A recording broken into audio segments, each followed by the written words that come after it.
무역의 날 얘기 좀 해볼게요.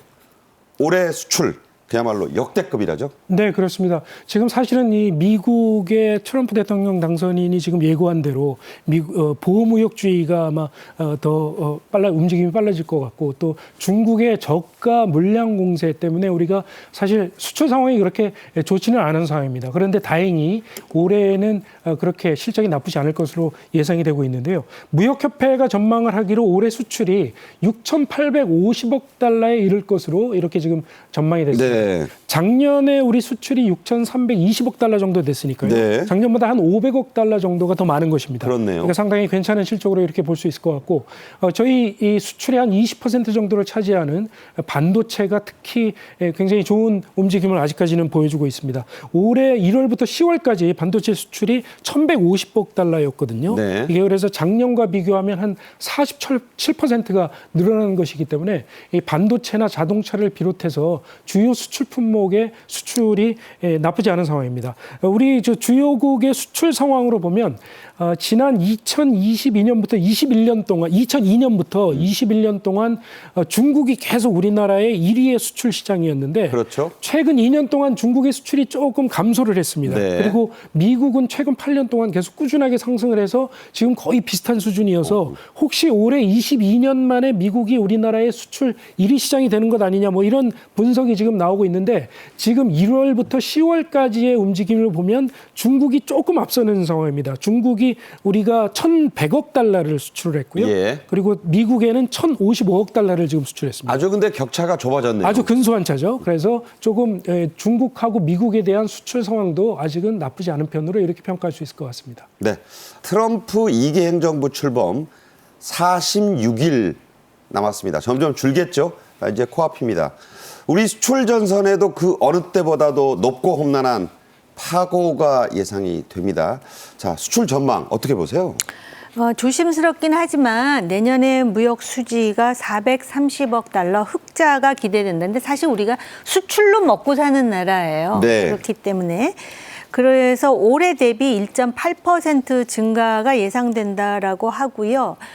주요 수출 예상 품목이 역시 자동차라든지 반도체, 무선 통신기기, 선박인데, 반도체와 관련해서는 이 미중 관계라든지 또 미국의 그런 어떤 중국에 대한 규제 때문에 그렇죠. 우리가 어떤 영향을 받을지 좀 주목해야 될 필요가 있고요.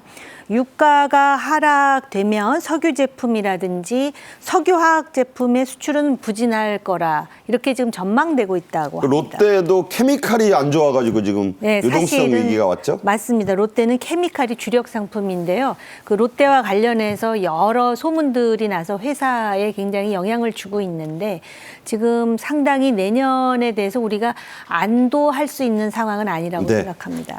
네, 안도해서는 안 된다. 이제 우리가 여러 가지 면에서 점검하고요. 대비를 더 강화해야 될 그런 시점에 와 있습니다.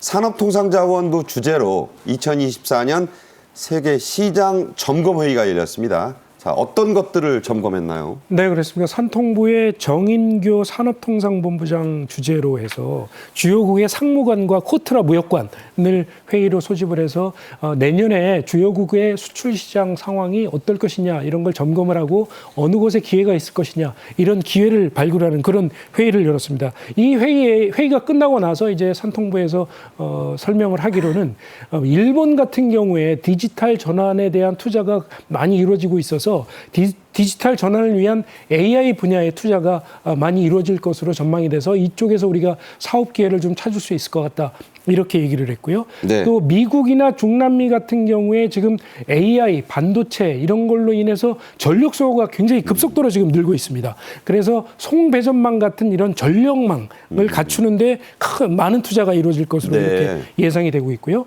또 하나는 이제 미국에서 지금 다시 제조업을 부활을 시키겠다고 해서 뭐 이런 혁신 제조, 뭐 이런 슬로건을 내세우면서 제조 공장을 만드는데 상당히 큰 투자가 이루어지고 있거든요. 그렇죠. 이런 쪽으로도 우리가 내년에 수출 기회를 발굴을 할 수 있을 것으로 이렇게 지금 전망이 되고 있습니다. 네, 실제로 트럼프 당선인은 미국의 제조업을 부활하겠다.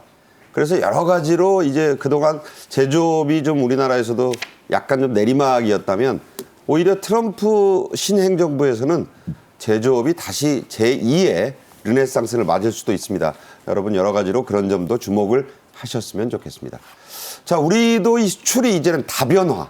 그러니까 미국, 중국만이 아니고 여러 곳으로 좀 발전적으로 뻗어나가고 있습니다. 우리나라가 기회를 엿보고 있는 신시장 어디 있습니까? 우선 중남미라든지 동유럽 쪽인데요. 일단 미국을 중심으로 해갖고 폴란드, 멕시코 같은 나라에 대해서는 전력 인프라 투자를 지속하겠다라는 것이고요. 그 다음에 원전이라든지 또는 그 소형 원자로 그리고 송배전망 투자를 활성화할 예상입니다. 그리고 이제 AI 산업과 관련해 가지고는 그 중동의 UAE라든지 사우디아라비아의 그 AI 산업에 대한 그런 투자를 본격화할 예상이고요. 네. 몽골 같은 이제 개발도상국에 대해서는 우리나라 한국식 아파트 있잖아요. 네. 온돌도 있고 또 편의점이라든지 또는 프랜차이즈 같은 그러한 투자를 지금 이제 예상하고 있습니다. 네.